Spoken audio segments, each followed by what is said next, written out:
Apple has announced their next event. They are calling it Peak Performance, P-E-E-K, so clever play on words that maybe could indicate at least one of the announcements could be a sneak peek.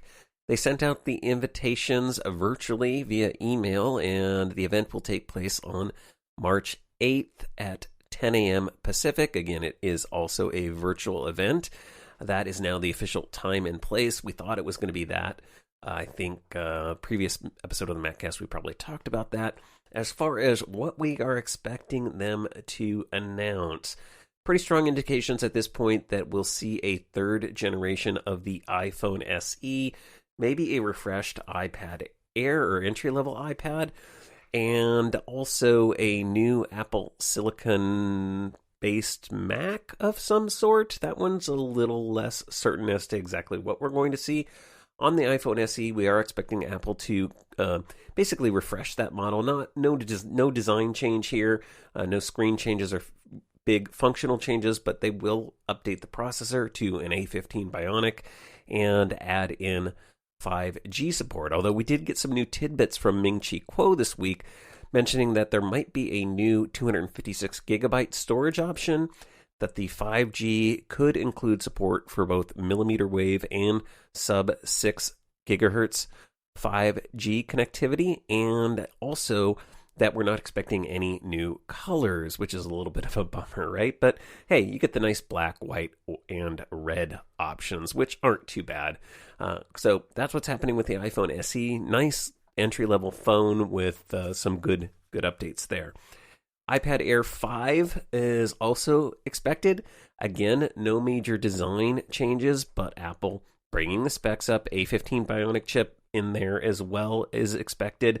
5G connectivity, and then they are expected to upgrade that front-facing camera to the 12-megapixel ultra-wide version, which would bring with it the center stage support. So that's something I wish they would bring to the Mac. Not even the new M1 systems have that center stage. So that's a cool new feature. So if you're in the market for an iPad Air, that may be the device for you. And then on the Mac side, potentially new Macs. Again, a little less certain here.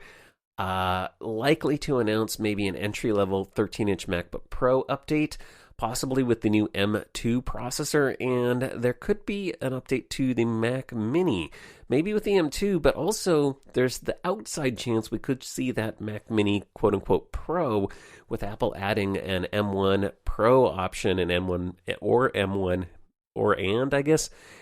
Max option to the Mac Mini. Mark Gurman did claim this week that the M2 is quote-unquote ready to go, so it does seem like a MacBook Pro or a Mac Mini are likely candidates at this event. As for that little play on words, the peak part, who knows if that's even going to be a thing, if that's just Apple marketing kind of playing around, but it does get your thoughts going with all the stuff we've been talking about that is rumored to be in the Apple pipeline. Of course, the AR, VR headset, and a lot of folks were trying to speculate that because Apple has a VR element to their page, if you go to the Apple events page and you click on the Apple logo on an iPhone, you get an AR experience, that means, hey, they're going to, show off the AR, VR headset stuff or give us a sneak peek of that. Apple's been doing that VR thing for the last few events, so I don't put too much stake in that, but hey, I guess that could happen. Another thing that would be potentially possible is Apple showing off the kind of next generation of their M1 processors, the Pro, if that's a word. No, it's not a word, but I'm going to use it anyway.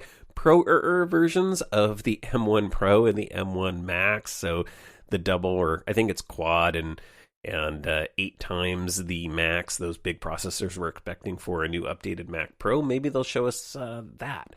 Could be lots of new stuff. What would you be interested in seeing as a peak of new Apple technology? I know a lot of people are probably thinking Apple Car, but I think we're way too early for that. That's too much of a sneak peek on that one. So lots of options out there. Could be fun, but hey, on March 8th, we get an event just a few days away as I'm recording this, so expect coverage of that on a future episode of the MacCast.